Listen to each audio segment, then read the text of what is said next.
Hello there. Do it. Hello there. Do it. Hello there. Do it. We would be honored if you would join us. Hey everybody, how are you all doing today? So let's talk about why Yoda went to Dagobah instead of Ahch-To at the very end of Revenge of the Sith when him and Obi-Wan split up. Now the reason is because George didn't make up Ahch-To when he made Empire. So thanks for watching, hope to see you all in the next no, just kidding. So the reason for this, we know Ahch-To is the holy place of the first Jedi as we learned in The Last Jedi, and the home of the sacred Jedi texts, not to mention the very first ancient Force trees, or at least one of. It would have made sense for Yoda to go to this holy place after Order 66. So, first of all, Yoda had no way of knowing where Ahch-To was until he died and could travel the galaxy as a Force ghost. He may have known about it, but he didn't know how to get there.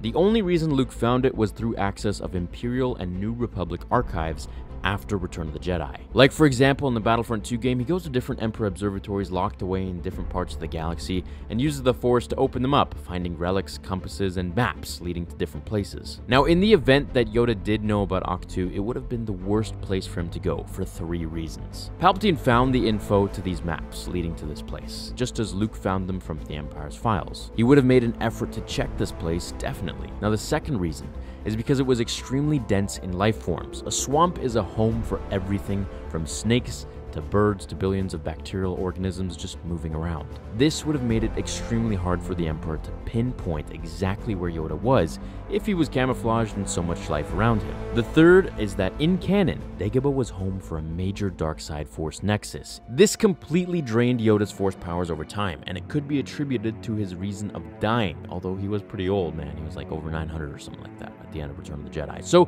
it also cloaked him from his powerful Force energy to be seen from the galaxy. That was the point of that Force tree and that Force nexus.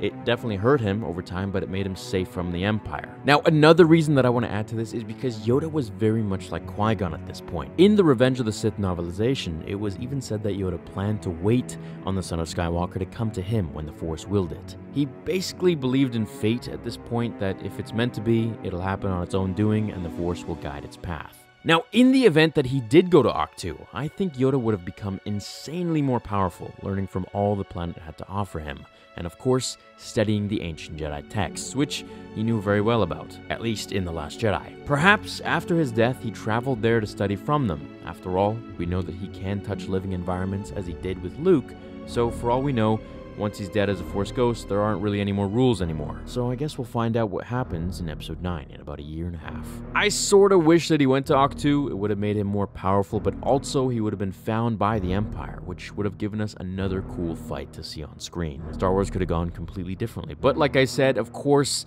George didn't really think of Ahch-To at the time, so it was later added in. But hopefully this, will give you a couple good reasons as to why he didn't choose Ahch-To, or, didn't even go there in the first place. The way it turned out on Dagobah was great, and it was the perfect place to teach Luke as a Padawan learner, and then eventually becoming a Jedi Knight, especially with that dark side cave. Let me know what you guys think about Yoda going to Ahch-To in a fan fiction. I will see you all in the next episode of Star Wars Theory. Until then, my fellow Jedi and Sith friends, remember, The Force will be with you always.